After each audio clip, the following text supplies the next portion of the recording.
सीता, पढ़िए गीता बनिए सीता, फिर इन सब में लगा पलीता, किसी मूर्ख की हो परिणीता, निज घर बार बसाए, होए कटीली आंखें गीली, लकड़ी सीली तबीयत ढीली, घर की सबसे बड़ी पतीली भरकर भात पसाइए। जी हाँ, ये हास्य कविता के साथ हम शुरू करते हैं आज का क्लास। ये हास्य कविता प्रयोगवादी कवि रघुवीर साय की पढ़िए गीता कविता से ली गई है। इसी के साथ हम शुरू करेंगे अपना आज का क्लास, जो हिंदी भाषा में प्रथम बार जो रचनाएं रची गई, प्रथम बार जो कवियों ने जो भी रचनाएं रची, उनके बारे में हम बात करेंगे। तो यहाँ पर पहला कवि हिंदी का जो माना जाता है, सभी साहित्यकारों ने, हिंदी साहित्यकारों ने जिसे माना, वो सरहप्पा, 9वीं सदी। पहले कवि के बारे में बहुत सारे विवाद भी हैं, कोई किसी दूसरे को मानता है कोई, लेकिन कुछ कवियों ने सरहप्पा को माना है पहला कवि जो 9वीं सदी में हुए थे। उसके बाद पहली रचना श्राविकाचार है जो देवसेन ने रची है। देवसेन की श्राविकाचार को पहली रचना माना जाता है हिंदी में। पहला मौलिक नाटक नाहुस, जो भारतेंद्र हरिश्चंद्र के पिता थे गोपाल चंद्र गिरधर दास, उनका रचा हुआ नाटक माना जाता है पहला मौलिक नाटक।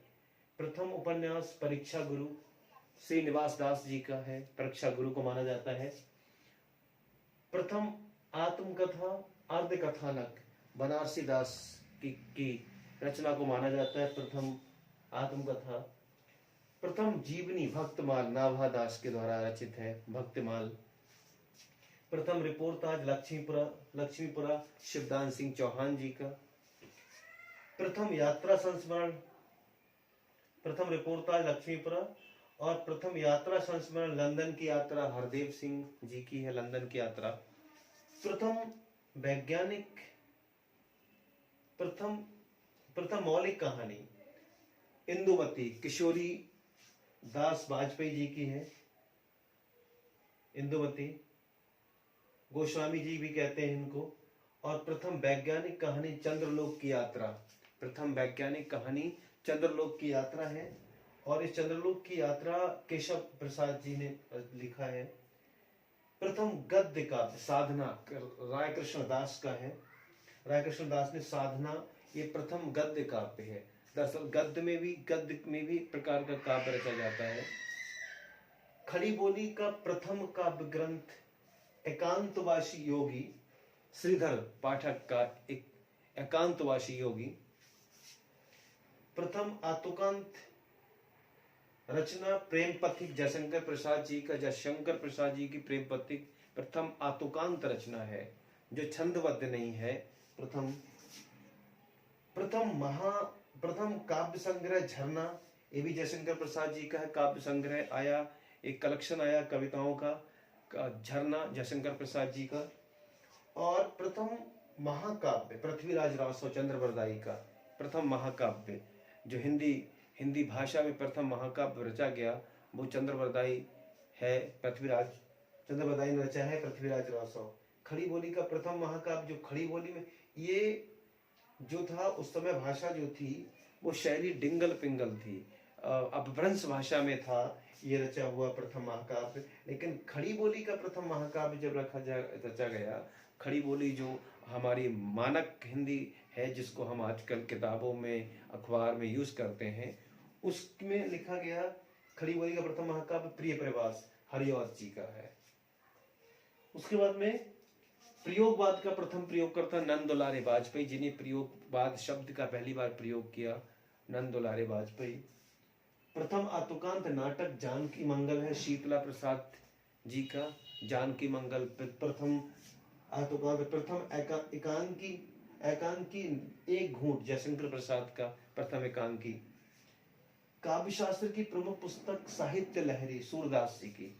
काव्य शास्त्र की पहली पुस्तक जो काव्य के बारे में आई वो साहित्य लहरी सूरदास जी। प्रथम गीत कि रचनाकार गीतकार जिन्होंने गीत रचना सिर्फ विद्यापति जी क्या था गीत।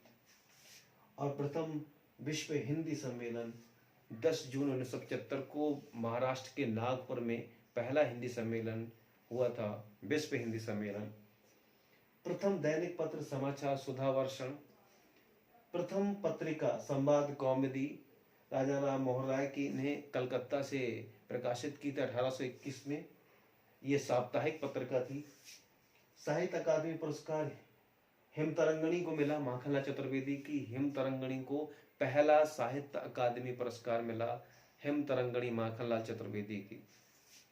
प्रथम व्यास सम्मान डॉक्टर रामविलास शर्मा जी को प्रथम व्यास सम्मान दिया गया। प्रथम सरस्वती सम्मान आत्मकथा थी, हरिवंश राय बच्चन जी की आत्मकथा को दिया गया प्रथम सरस्वती सम्मान। हरवंश राय बच्चन जी की आत्मकथा को मिला प्रथम सरस्वती सम्मान। प्रथम ज्ञानपीठ पुरस्कार मिला, सम्मान मिला सुमित्रा नंदन पंत जी की चिदम्बरा को। और हिंदी का प्रथम व्याकरण हिंदुस्तानी ग्रामर जो डच भाषा में लिखा गया 1698 में केटलर के द्वारा। और हिंदी की प्रथम कवित्री थी मीराबाई, प्रथम कवित्री।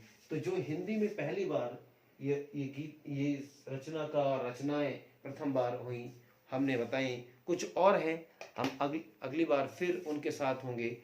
और आपको चलते चलते इस कोटेशन के साथ छोड़ जाते हैं। नफरत का ये आलम है साहब, लोग अपने हुनर की लंबी लकीर खींचने की जगह दूसरों की मामूली रेखा मिटाने में पूरा जीवन खपा देते हैं। नमस्कार, यूं ही हंसते रहिए, मुस्कुराते रहिए और जीवन का आनंद लेते रहिए। मिलते हैं अगले क्लास में, तब तक के लिए धन्यवाद। क्लास अगर पसंद आए तो लाइक करें, सब्सक्राइब करें और आगे फॉरवर्ड करें।